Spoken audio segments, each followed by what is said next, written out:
जय श्री राधे। दोस्तों, आप सभी भक्तों का हार्दिक स्वागत है चैनल सनातन धर्म पर। दोस्तों, आज की वीडियो में आप सुनेंगे वैशाख मास महात्मन का 5वां अध्याय। यदि आपने वैशाख मास के पहले के अध्याय नहीं सुने हैं तो उन्हें भी जरूर सुन लीजिए। साथ ही वीडियो को लाइक और शेयर करके कमेंट बॉक्स में श्री हरि अवश्य लिखें। यदि आप चैनल पर पहली बार आए हैं तो चैनल को सब्सक्राइब करके बेल बटन को प्रेस कर लें, जिससे नई वीडियो का नोटिफिकेशन सबसे पहले आपको मिल जाए। वैशाख मास के चौथे अध्याय में आपने सुना किस प्रकार महर्षि वशिष्ठ के उपदेश से राजा कीर्तिमान अपने राज्य में वैशाख मास के धर्म का पालन करते हैं और यमराज जी ब्रह्मा जी के पास राजा की शिकायत लेके पहुंचते हैं। इस अध्याय में आप सुनेंगे ब्रह्मा जी का यमराज को समझाना और भगवान विष्णु का उन्हें वैशाख मास में भाग दिलाना। ब्रह्मा जी ने कहा, यमराज तुमने क्या आश्चर्य देखा है, क्यों तुम्हें खेद हो रहा है? भगवान गोविंद को एक बार भी प्रणाम कर लिया जाए तो वह 100 अश्वमेध यज्ञों के अभ्रत स्नान के समान होता है। यज्ञ करने वाला तो पुनः इस संसार में जन्म लेता है, परंतु भगवान को किया हुआ प्रणाम पुनर्जन्म का हेतु नहीं बनता, मुक्ति की प्राप्ति करा देता है। जिसकी जिह्वा के अग्रभाग पर हरि ये 2 अक्षर विद्यमान है, उसको कुरुक्षेत्र तीर्थ के सेवन अथवा सरस्वती नदी के जल में स्नान करने से क्या लेना है? जो मृत्यु काल में भगवान विष्णु का स्मरण करता है वह अभक्ष्य भक्षण आदि से प्राप्त हुई पाप राशि का परित्याग करके भगवान विष्णु के सायुज्य को पाता है, क्योंकि भगवान विष्णु को अपना स्मरण बहुत ही प्रिय है। यमराज, इसी प्रकार वैशाख नामक मास भी भगवान विष्णु को प्रिय है, जिसके धर्म को श्रवण कर लेने मात्र से मनुष्य सब पापों से मुक्त हो जाता है। उसके अनुष्ठान में तत्पर रहने वाला मनुष्य यदि मुक्ति को प्राप्त हो तो उसके लिए क्या कहना है। वैशाख मास में भगवान पुरुषोत्तम के नाम और यश का गान किया जाता है, जिससे भगवान प्रसन्न होते हैं। पुरुषोत्तम श्री हरि संपूर्ण जगत के स्वामी हमारे जनक हैं। यह राजा कीर्तिमान वैशाख मास में उन्हीं भगवान के प्रिय धर्मों का अनुष्ठान करता है, जिससे प्रसन्न चित्त होकर भगवान विष्णु सदा उसकी सहायता में स्थित रहते हैं। भगवान वासुदेव के भक्तों का कभी अमंगल नहीं होता, उन्हें जन्म मृत्यु जरा और व्याधि का भय भी नहीं प्राप्त होता। कार्य में नियुक्त हुआ पुरुष यदि अपनी पूरी शक्ति लगाकर स्वामी के कार्य साधन की चेष्टा करता है तो उतने से ही वह कृतार्थ हो जाता है। यदि शक्ति के बाहर का कार्य उपस्थित हो जाए तो स्वामी को उसकी सूचना दे दे, उतना कर देने से वह ऋण से हो जाता है और सुख का भागी होता है। जिसने इस प्रयोजन को स्वामी से निवेदित कर दिया है उसके ऊपर न कोई ऋण है न पातक ही लगता है। अपने कर्तव्य पालन के लिए पूरा यत्न कर लेने पर प्राणी का कोई अपराध नहीं रहता। यह कार्य तुम्हारे लिए असंभव है, अतः इसके विषय में तुम्हें शोक नहीं करना चाहिए।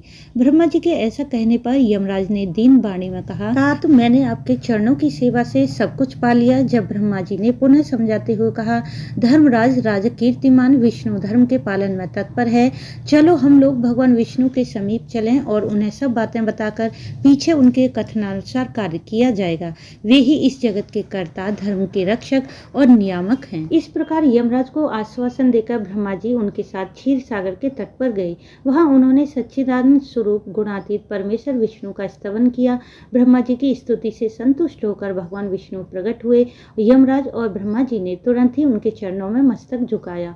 तब भगवान महाविष्णु ने मेघ के समान गंभीर वाणी में उन दोनों से कहा, तुम लोग यहाँ क्यों आए हो? ब्रह्मा जी ने कहा, प्रभु आपके श्रेष्ठ भक्त राजा कीर्तिमान के शासनकाल में सब मनुष्य वैशाख धर्म के पालन में संलग्न हो आपके अविनाशी पद को प्राप्त कर रहे हैं, इससे यमपुरी सूनी हो गई है। ऐसा सुनकर भगवान विष्णु हंसते हुए बोले, मैं लक्ष्मी को त्याग दूंगा, अपने प्राण शरीर श्रीवत्स कौस्तुभमणि वैजंती माला श्वेतदीप वैकुंठ धाम क्षीर सागर शेषनाग तथा गरुण जी को भी छोड़ दूंगा, परंतु अपने भक्त का त्याग नहीं कर सकूंगा, जिन्होंने मेरे लिए सब भोगों का त्याग करके अपना जीवन मुझे सौंप दिया है। जो मुझ में मन लगाकर मेरे स्वरूप हो गए हैं, उन महाभाग भक्तों को मैं कैसे त्याग सकता हूँ? राजा कीर्तिमान को इस पृथ्वी पर मैंने 10,000 वर्षों की आयु दी है, उसमें से 8,000 वर्ष बीत गए हैं। शेष आयु बीत जाने पर उसे मेरा सायुज्य प्राप्त होगा। उसके बाद पृथ्वी पर बेन नामक दुष्टात्मा राजा होगा, जो संपूर्ण वेदोक्तों महाधर्मों का लोप कर देगा। उस समय वैशाख मास के धर्म भी छिन्न भिन्न हो जाएंगे। बेन अपने भी पाप से भस्म हो जाएगा। तत्पश्चात मैं पृथु होकर पुनः सब धर्मों का प्रचार करूंगा। उस समय लोगों में वैशाख मास के धर्म को प्रसिद्ध करूंगा। हजारों मनुष्यों में कोई एक ऐसा होता है जो मुझ में अपने मन प्राण अर्पित करके अपना सर्वस्व मुझे समर्पित कर दे और मेरा भक्त हो जाए। जो ऐसा होता है वही मेरे धर्मों का प्रचार करता है। इस वैशाख मास में भी वैशाख धर्म में तत्पर रहने वाले महात्मा पुरुषों तथा राजा के द्वारा समयानुसार तुम्हारे लिए भाग दिलाऊंगा।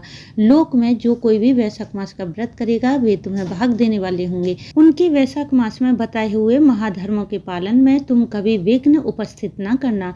यमराज को इस प्रकार आश्वासन दे भगवान विष्णु वहां अंतर्ध्यान हो गए। ब्रह्मा जी भी अपने सेवकों के साथ सत्यलोक को चले गए।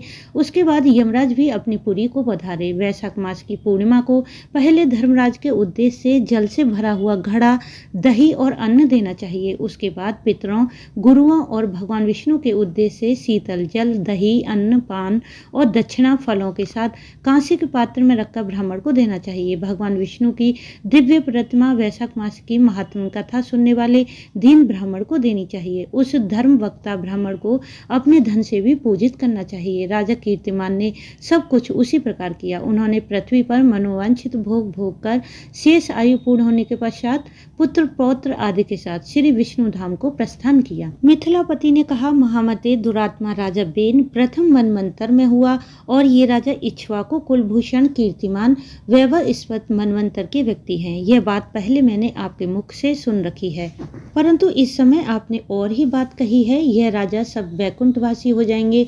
उसके बाद राजा बेन उत्पन्न होगा। मेरे इस संशय को आप निर्वृत्त कीजिए। श्रुतदेव ने कहा, राजन, पुराणों में जो विषमता प्रतीत होती है वह युग भेद और कल्प भेद की व्यवस्था के अनुसार है। अर्थात किसी कल्प में ऐसा ही हुआ होगा कि पहले राजा कीर्तिमान और पीछे बेन हुआ होगा। इसलिए कहीं कथा में समय की विपरीतता देखकर उसके अप्रामाणिक होने की आशंका नहीं करनी चाहिए। बोलो श्री लक्ष्मी नारायण भगवान की जय। तो दोस्तों, ये था वैशाख मास महात्मन का 5वां अध्याय। आगे आने वाले अध्याय के लिए चैनल से जुड़े रहिए। यह वीडियो अच्छी लगी हो तो इसे लाइक, शेयर, सब्सक्राइब जरूर कर लें। वीडियो अंत तक देखने के लिए आपका धन्यवाद। राधे राधे।